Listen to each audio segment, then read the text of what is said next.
right, it's Monday and you're back with comedian David Boyle, and I'm quitting alcohol, and I'm telling you about some shitty jobs I've had on Mondays now. That's the new fucking Monday thing. I tell you about my shitty jobs so you feel better about your Monday. It's sacrifice because I care. Before I get started, how was your fucking weekend? What did you get up to? Did you come back from watching The Joker yesterday and find your car had been crashed into by 3 teenagers in a stolen car and your car wasn't insured? So it's a complete write-off and you have to buy a new fucking car? Did you find that out? By the way, Joker's a great movie. Go watch it. Because that's what I got home to on a Sunday. My car was a piece of shit anyway. I was just using it for work. Anyway, enough about that.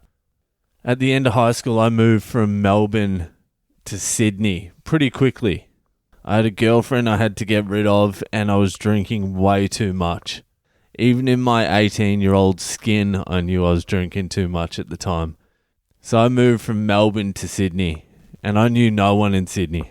I had no friends there at all. So I decided I needed to get a job to make some friends. And I had no idea what the job market was like. So I look in the newspaper and I find advertisements for marketing guns.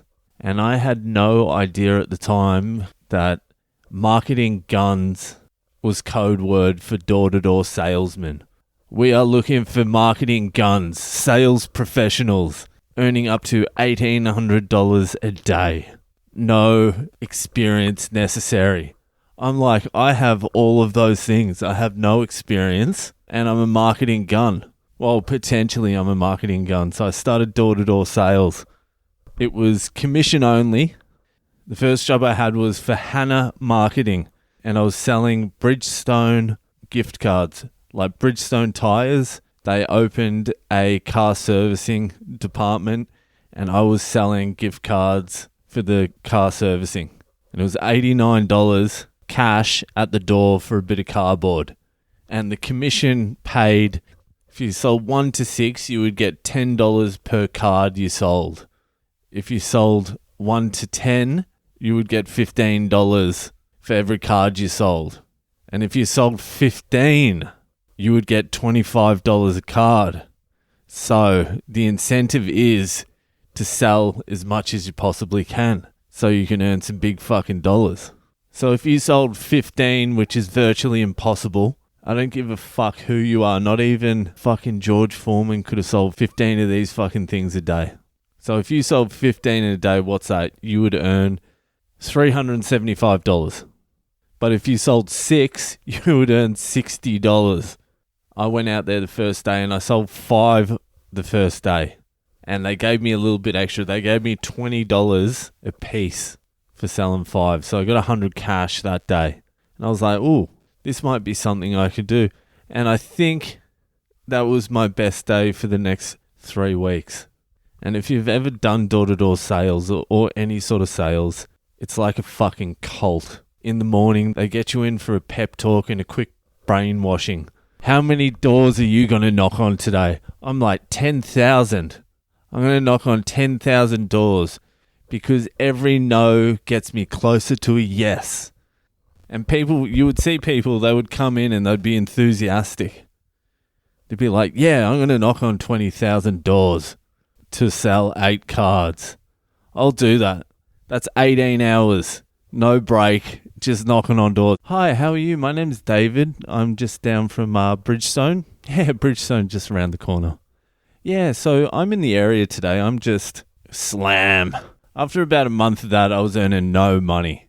And it was the most depressing shit you've ever done in your entire life. Just going up to strangers' doors, trying to sell them a bit of cardboard with Bridgestone tires, car servicing on it. And it's a scam as well. You expect everything is covered in it, but it doesn't cover parts. It just covers the labor.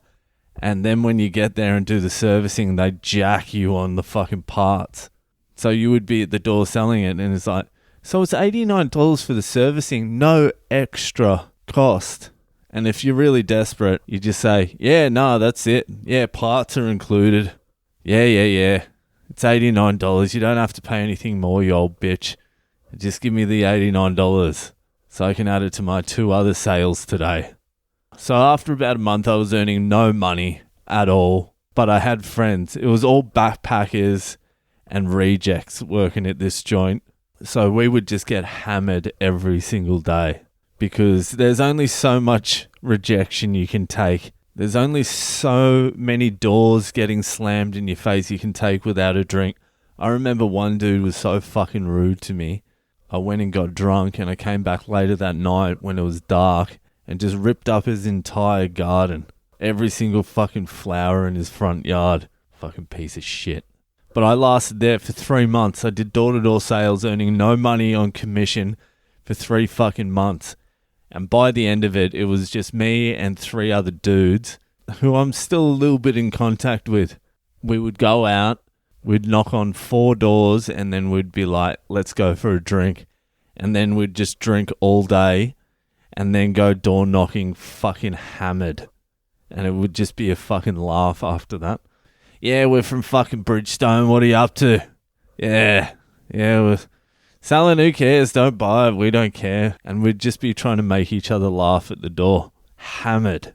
I remember Dean. Me and Dean, this English dude, still in contact with him a little bit. He was a very positive human being. He believed in sales.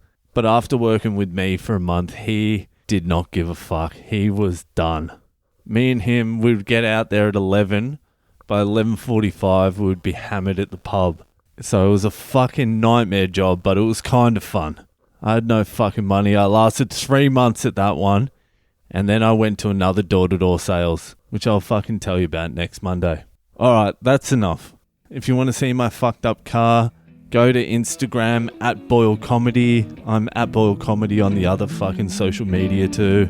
And if you're enjoying the podcast, go give us a rate, review, and a subscribe and tell your friends about it. And I'll see you fucking later.